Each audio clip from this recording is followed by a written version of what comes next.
عوام کی جانب سے اور بحیثیت ایک مجلس کے ایک سپاہی کی جانب سے احمد پاشا قادری صاحب کا شکریہ ادا کرتا ہوں۔ اور پاشا، ہم آپ کو چھوڑنے والے نہیں ہیں پاشا، ہم آپ کو ہرگز چھوڑنے والے نہیں ہیں پاشا۔ آپ جہاں کہیں بھی رہیں گے ہم آپ کو تنگ کرتے رہیں گے احمد پاشا قادری۔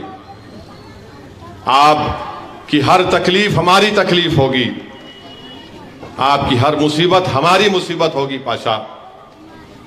صرف آپ ایم ایل اے نہیں ہیں مگر مجلس سے جو آپ کا رشتہ ہے پاشا وہ ہمیشہ رہے گا۔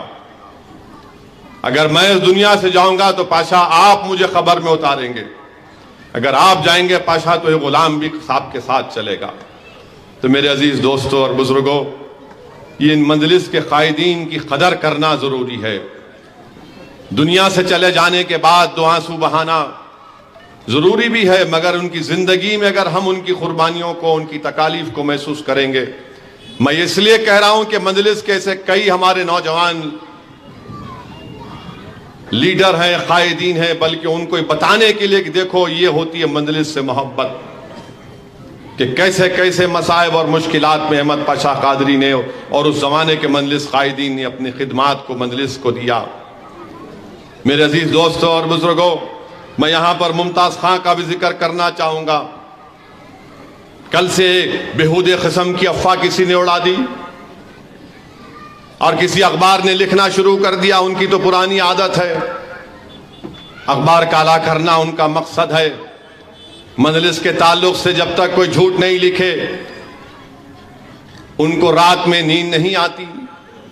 تو ایک نیوز لکھ دی ممتاز خان کے بارے میں، تو دارالسلام میں خان صاحب میرے پاس آئے اور بولے کہ اسد میاں میں نیوز دیا تھا، اخبار اعتماد میں چھاپے نہیں، میں تردید کرنا چاہ رہا تھا، آپ ذرا بولو اخبار اعتماد کو۔ تو میں ممتاز خان کا ہاتھ پکڑ کے بولا، خان صاحب 28 سال کا آپ کی میری دوستی ہے، کہ آج یہ دن آ گیا کہ آپ کو بتانا پڑے گا مجلس کے تعلق سے آپ کا موقف کیا ہے۔ میں نے کہا اگر آپ کا اور میری دوستی 28 سال کی اور زندگی بھر رہے گی تو کبھی آپ جواب مت دو ان تمام جھوٹی باتوں کا۔ اب ممتاز خان کا آپ انداز دیکھیں گے، کیا ہے بھائی؟ بولا خان صاحب کوئی ضرورت نہیں ہے جواب دینے کی، کوئی ضرورت نہیں ہے، اتنے سالوں کی قربت، اتنے سالوں کی رفاقت، آج آپ کو اپنا بیان پیش کرنا پڑے گا؟ میرا لکھنے دو، دیوانے ہیں، جھوٹے ہیں، کچھ فرق نہیں پڑتا مجھے، میں جانتا ہوں آپ کیا ہیں۔ اور یقیناً ممتاز خان کے تعلق سے کہنا چاہوں گا کہ جب سالار پارلیمنٹ کا الیکشن لڑ رہے تھے، وینکیا نائیڈو امیدوار تھا، اس وقت ممتاز خان نے، کوئی ان کے پاس نہیں گیا تھا، ممتاز خان نے خود اپنے دوستوں کو، اور ممی صاحب گواہی دیں گے، سالار ملت کے لیے کام کروایا۔ پھر میں ان کے پاس گیا ملنے کے لیے، ہمارے شیخ حسن صاحب تھے مرحوم، پاشا جانتے ہیں، کاماریڈی میں ان کی بہت بڑی ہوٹل تھی، ان کے بیٹے کلیم کے ذریعے سے میری ان ممتاز خان صاحب سے ملاقات ہوئی۔ حشمت بینک کے مینیجر تھے، ان کے دوست تھے، ان کے ذریعے سے کئی بار میری میٹنگ ہوئی ان سے۔ بہت ضدی قسم کے آدمی ہے، سمجھانا پڑا ان کو، خیر اللہ نے ان کے دل میں بات ڈالی، وہ مجلس اتحاد المسلمین میں آئے۔ میرے عزیز دوستوں اور بزرگوں، میں تو صرف اتنا ہی کہوں گا، جو ممتاز خان کو چاہتے ہیں وہ قریب سے ان کو مجھ سے بہتر جانتے ہیں۔ ممتاز خان نے بڑی محنت کر کے آج اس مقام کو حاصل کیا۔ اب ان کے دوستوں کا کام یہ ہے، ان کے خاندان کے لوگوں کا کام یہ ہے کہ اس شخص کی 40-45 سال کی محنت کو دیکھیں، اس کا احترام کریں۔ لوگ بہت حیدرآباد میں آج کل، ہر آدمی آج کل اپنے آپ کو سیاسی ایکسپرٹ سمجھتا، چیپی کا شیروانی آتا ہوگا انہیں، ایسا کرے تو ایسا ہوتا، ویسا کرے تو ایسا ہوتا، وہاں یہ کھڑا کر دیے تو ایسا ہوتا۔ میرے پاس بھی 2 دن آتے الیکشن میں، ملا بابو اٹھو یہاں سے چلو، میرا ہمارے بابا جو ہے ایک اللہ کے ولی سے ایک کان میں اذان دینے لگا ہے، اس کے بعد اب دوسری کان میں سیاست بولے میرے کو، ملا تم میرے کو سکھا رہے، اٹھو یہاں سے چلو۔ مشورہ دینے والے بہت ہیں، ایک سے ایک نادر مشورہ دیتے، ایسا کر دینا تھا، ویسا کر دینا تھا۔ کبھی آپ ان سے پوچھے تم کتنے دن الیکشن میں کام کرے، تم کبھی روڈ پہ چلے؟ بولے نہیں نہیں، ہم کو کہاں، یہ آپ لوگوں کا کام ہے، ہمارا کام ہمارے کو معلوم کیا کرنا۔ تو میرے عزیز دوستوں اور بزرگوں، ایسے لوگوں سے ہم تمام کو بچنا پڑے گا جو صرف نفاق پیدا کرنا چاہتے ہیں، جن کے زندگی کا مقصد صرف یہی ہے کہ کیسے نفاق پیدا کیا جائے، کیسے انتشار پیدا کیا جائے، کیسے مجلس کو بدنام کرنا یا کیسے مجلس کو کمزور کرنا۔ ان سے ہم کو دیکھنا پڑے گا۔ مگر ممتاز خان کے تعلق سے میں کہہ رہا ہوں، بہت خدمات انجام دی، بہت سے مسائل پہ میرے ممتاز خان کی رائے مختلف تھی، اور خان صاحب جانتے ہیں، وہ بھی جانتے ہیں، ان کی بھی رائے مجھ سے مختلف تھی۔ مگر آج آپ سے کہہ رہا ہوں، جب تک ممتاز خان زندہ رہے گا، اسد الدین اویسی کے دل میں ان کی محبت تھی، ہے اور رہے گی انشاءاللہ تعالی۔ چاہے کوئی لکھ لے، کچھ بھی کر لے، کچھ نہیں ہونے والا ہے۔ جب آپ کسی سے دوستی کرتے نا میرے دوست، تو اس دوست کی دوستی کے جو بھی کمزوریاں ہیں اس کو بھی آپ اپنا لیتے، صرف اچھائیوں کو نہیں اپناتے آپ۔ اور کون فرشتہ ہونے کا دعویٰ کر رہا ہے؟ میں بھی کمزور ہوں، ہم سب کمزور ہیں، ہم سب میں برائیاں ہیں، ہم سب میں خامیاں ہیں، انسانی تو ہیں ہم۔ میرے عزیز دوستوں اور بزرگوں، ہم ممتاز خان کی بھی خدمات کو بھی سلام کرتے ہیں۔ آج ایم ایل اے کا الیکشن نہیں لڑ رہے تو اس کا مطلب یہ نہیں ہے کہ مجلس سے رشتہ منقطع ہو جائے گا، خدا نخواستہ نہیں۔ ہم ممتاز خان کے تجربے سے فائدہ حاصل کریں گے، ممتاز خان کو تنگ کرتے رہیں گے، ہم ممتاز خان کے ذریعے سے مجلس کو اور مضبوط کریں گے۔ اور مجھے پورا یقین ہے کہ ممتاز خان مجلس کا ساتھ دیتی آئے، ابھی بھی دیں گے۔ میں ایک بات بتانا چاہ رہا ہوں ان کے بھائی مختار خان کے بارے میں۔ 94 کا وہ زمانہ آپ کو یاد ہوگا، میں سالار کو لے کر گاڑی چلاتا تھا، لندن سے آیا تھا، مجھے سیاست کی سین نہیں معلوم تھی، ابھی بھی نہیں معلوم، تھوڑا سیکھ رہا ہوں۔ تو میں گاڑی میں بٹھا کر سالار کو جب لے کر آتا تھا، میں اپنی آنکھوں سے کئی مرتبہ دیکھا کہ آپ کی نایاب ہوٹل کے پاس مختار خان کرسی ڈال کے بیٹھتے تھے اور پھونکتے تھے، یا پھر یہ آپ کی نایاب شادی خانے کے پاس سے جب کبھی بھی سالار کو دیکھتے تو اٹھ کے سالار السلام علیکم بولتے تھے۔ میں دیکھا اپنی آنکھوں سے، میں کانوں سے سنا ان چیزوں کو۔ تو میرے عزیز دوستوں اور بزرگوں، یہ بات ہے، اور میں بتانا چاہ رہا ہوں دنیا کو، ہم خالی ان ممتاز خان سے، احمد پاشا قادری سے محبت نہیں کرتے، ہم ان کے خاندان کے ایک فرد سے محبت کرتے ہیں، ان کی اولاد سے محبت کرتے ہیں۔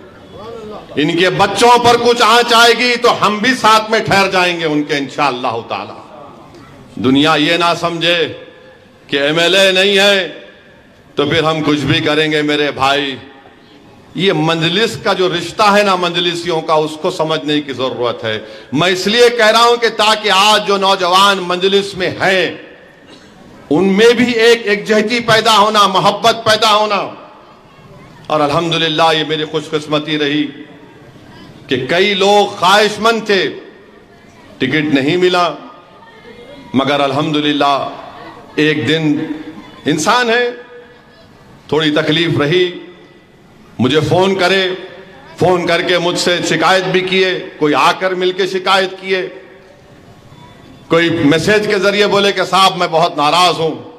مگر جب میں ان کو دوسرے دن دیکھا تو بولے کہ میں پوچھا کیا ہوا، بولے نہیں صاحب جماعت ہے، جماعت کے لیے کام کرنا ہے۔ تو میں ان کا بھی شکریہ ادا کرتا ہوں۔ میرے بھائی، یہ جماعت اسی طرح آگے بڑھی ہے، 65-70 سال کا جو سفر رہا ہے یہی قربانیوں کی وجہ سے بڑا ہے، یہی محبتوں سے بڑا ہے، اسی کو ہم کو لے کر آگے بڑھنا ہے۔ کوئی اس دنیا میں نہیں رہنے والا ہے، ہم سب اس زمین کی غذا بن جائیں گے، ہمارا جسم کیڑے اس کو لگ جائیں گے، ہماری ہڈیاں گل جائیں گی، مگر جو نیک کام کرے گا، جو غریبوں کی مدد کرے گا، ظلم نہیں کرے گا، وہ غریب اس کی نسل یاد رکھے گی کہ ہاں یہ ایسے لوگ بھی دنیا میں تھے جن کو ہم نے ووٹ دیا تھا، جنہوں نے بے باک طریقے سے غریب اور مظلوموں کے حق کی لڑائی لڑی۔ اسی لیے آج سالار اس دنیا میں نہیں ہے، مگر سالار آج بھی زندہ ہے۔ کیوں زندہ ہے؟ کیونکہ سالار نے اپنی زندگی کا ایک ایک لمحہ مجلس اتحاد المسلمین کو مضبوط کرنے کے لیے گزارا۔ میرے عزیز دوستوں اور بزرگوں، یہ سمجھیے کہ اگر احمد پاشا قادری صاحب نے 50 سال اس جماعت کو دیے، تو اگر آج پاشا کی طبیعت خراب ہے تو اس میں کسی حد تک پاشا کی لاپرواہی بھی شامل ہے۔ وہ لاپرواہی کیا تھی کہ جماعت کے لیے کام کرنا ہے۔ ایک عمر کا جب حصہ آتا ہے انسان کمزور ہو جاتا ہے۔ ہم تو یہی دعا کریں گے کہ اللہ ممتاز خان کو، احمد پاشا قادری صاحب کو، اللہ ان کو صحت دے اور وہ پہلے سے زیادہ مجلس کی خدمت کرے۔ اور ہم ان کو چھوڑنے والے تو نہیں ہیں، نہ خان صاحب کو چھوڑیں گے، نہ احمد پاشا قادری صاحب کو ہم چھوڑنے والے ہیں۔ ممتاز خان کے تعلق سے ہی ہمارے لوگ بڑے خوشیاں منا رہے تھے، ہو گیا۔ ارے ملا کیا ہوا رے؟ بہرحال یہ عجیب قسم کے مایوس لوگ ہیں، ان کی سوچ اور فکر میں صرف بربادی اور تباہی ان کا مقصد ہے۔ مگر اللہ سبحانہ و تعالیٰ نے ہمیشہ ان حسد کرنے والوں سے، ان ظالموں سے مجلس کو بچا کے رکھا۔ تو میرے عزیز دوستوں اور بزرگوں، میں آج کھڑے ہو کر احمد پاشا قادری صاحب اور ممتاز خان صاحب کا شکریہ ادا کرنا چاہتا ہوں، ان کی قربانیوں کا شکریہ ادا کرنا چاہتا ہوں۔ میں تو صرف مختصر سی بات رکھی ہے، ان کی زندگی کے پہلو کے سیاسی سفر کے کئی بڑے بڑے کارنامے ہیں، اگر کوئی لکھنے بیٹھے تو اچھی خاصی کتاب بن جاتی ہے، مگر میں یہ ضروری سمجھا کہ ہمارے ان دو قائدین کا میں شکریہ ادا کروں، اظہار تشکر ان سے کروں، تاکہ کوئی یہ نہ کہے کہ اسد الدین اویسی اپنے پرانے ساتھیوں کو، جس کو دوست کہتا تھا، ان کا اسد الدین اویسی بھول گیا۔ میرے بھائی، میری زندگی کا اصول یہی رہا کہ میں کسی کو دوست بولتا ہوں تو جب تک وہ دوستی ختم نہیں کرتا میں ختم نہیں کرتا ہوں، کیونکہ میں جانتا ہوں جب آپ کسی سے محبت کرتے ہیں تو آپ اس انسان کی صرف طاقت یا دولت سے نہیں، یا اس کی خوبیوں سے نہیں، بلکہ اس کی ہر چیز سے آپ محبت کرتے ہیں۔ احمد پاشا قادری صاحب کو میں اور اکبر نے بچپنے سے دیکھا ہے۔ بہت سے ایسے پاشا کے واقعات ہیں جو ہم عوام میں نہیں رکھ سکتے، بہت سی ایسی چیزیں پاشا میں، ایک مزاحیہ انداز بھی پاشا میں ہے۔ بہرحال یہ تمام یادیں میں اپنے سینے میں رکھوں گا، میرے دل و دماغ میں رکھوں گا، اور انشاءاللہ تعالی میرے عزیز دوستوں اور بزرگوں، 30 نومبر کو مجلس کے امیدواروں کے حق میں اپنے ووٹ کا استعمال کریے۔